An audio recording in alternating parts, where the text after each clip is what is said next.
Stand still in a tropical rainforest, and you'll witness a world of silent, relentless movement, especially among the climbing vines. These plants have mastered the art of using their neighbors as living ladders, racing upwards in a quest for sunlight. Instead of building thick trunks, vines invest their energy in rapid growth, reaching for the canopy above. From delicate pea tendrils to massive lianas draping ancient trees, each climber has its own unique method.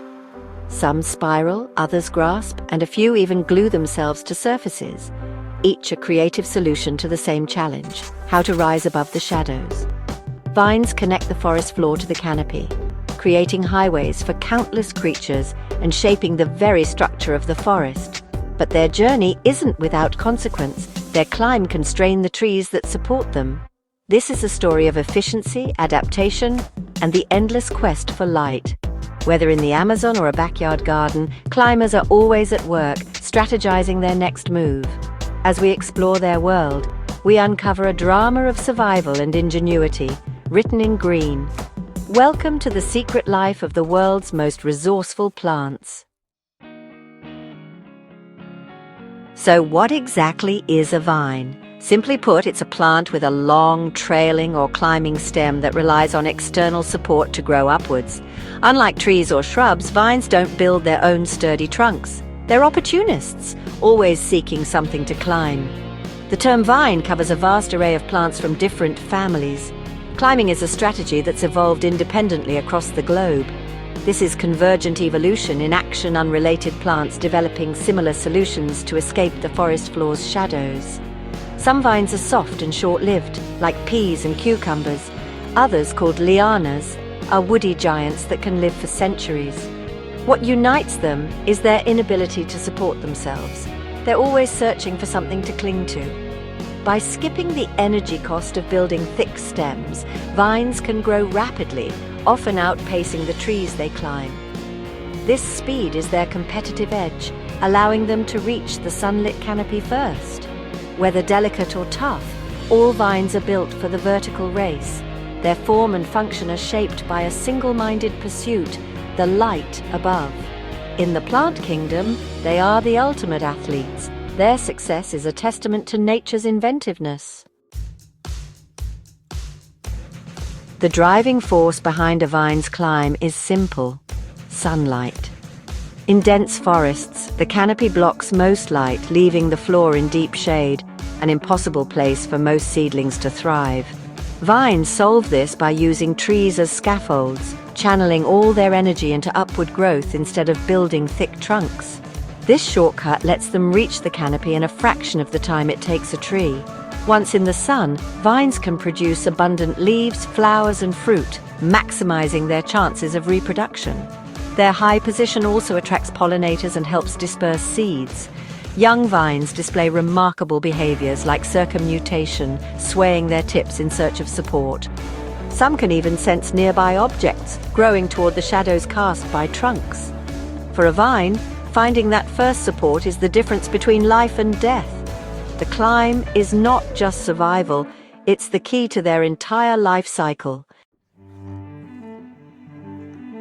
One of the most effective climbing methods is twining, where the vine stem spirals around a support like a corkscrew. Morning glories and runnerbeans are classic twiners, each with a genetically programmed direction of twist. As the stem grows, it coils tightly, locking the plant in place and allowing it to climb higher. Wisteria, a powerful twiner, can even crush trellises or bend metal poles with its woody stems. This method is simple yet strong, letting some lianas reach impressive heights. However, twiners need slender supports. They can't grip thick trunks or flat walls. That's why you'll find them thriving on poles, wires, or young branches. Their entire existence is a search for the perfect partner to spiral around. Once found, their grip is secure, even in storms. The spiral embrace is a masterpiece of natural engineering. Another elegant climbing strategy is the use of tendrils, slender, sensitive structures that grasp supports. Tendrils can be modified leaves or stems, as seen in peas and grapes. When a tendril touches something, it coils tightly, anchoring the plant. This coiling can happen within minutes, and the tendril often forms a spring-like shape, pulling the plant closer and absorbing shocks. Grapevines use tendrils to support heavy fruit-laden stems, creating sprawling networks that maximize sun exposure. Passion flowers also use tendrils to climb high and display their intricate blooms. Tendrils give plants versatility, allowing them to grip supports of various shapes and sizes. Unlike twiners, they aren't limited to slender poles. They can latch onto almost anything. This adaptation opens up new climbing opportunities. The tendrils' sensitivity and strength are marvels of evolution. Each grasp is a calculated move in the race for light. These delicate fingers are nature's answer to vertical ambition. Some climbers don't spiral or grasp, they stick. Virginia creeper and Boston ivy use tendrils tipped with adhesive pads, secreting a natural glue that bonds them to walls or trees. This allows them to scale sheer surfaces, creating living tapestries on buildings and cliffs. The grip is so strong that the pads often remain stuck even if the vine is pulled away. Other climbers, like common ivy, use adventitious roots, tiny fibrous anchors that wedge into cracks and crevices. These roots don't absorb water, their sole job is to hold the plant in place. Ivy can cover vast areas, forming dense evergreen blankets over trees and masonry.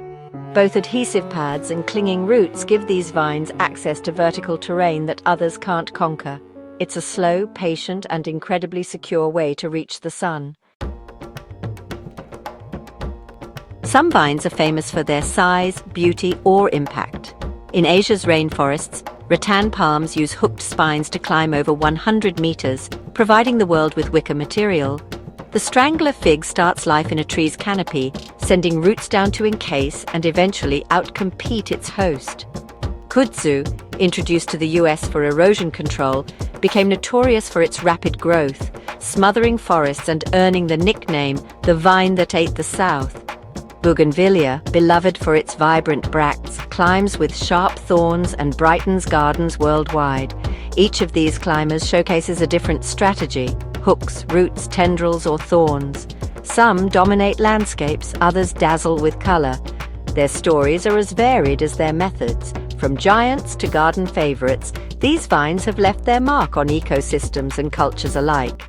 They are the celebrities of the climbing world. The success of vines can come at a cost to their hosts. Dense vine growth shades out a tree's leaves, reducing its ability to photosynthesize and weakening it over time. The sheer weight of mature vines can break branches or topple trees, especially during storms. Vines can also act as fire ladders, carrying flames from the ground into the canopy during wildfires. Underground, their roots compete fiercely for water and nutrients. Aggressive species like kudzu can smother entire ecosystems, drastically reducing biodiversity. While climbing is a brilliant survival strategy, it can have serious consequences for forests and their communities. The balance between support and strain is delicate and sometimes destructive. As we conclude, meet the squirting cucumber, a climber with a dramatic twist. This Mediterranean plant uses tendrils to scramble, but its real secret is in seed dispersal. When ripe, its fruit builds up pressure. The slightest touch triggers an explosive release, shooting seeds several meters away. This botanical ballistics gives seedlings a head start, far from the parent plant. The squirting cucumber's explosive strategy has even made it invasive in some regions. From twining stems to sticky roots and ballistic seeds, vines reveal nature's endless creativity. The plant world is anything but passive. It's a stage for silent climbers in a slow-motion race for survival. In every twist and climb, we see the ingenuity of life reaching for the light.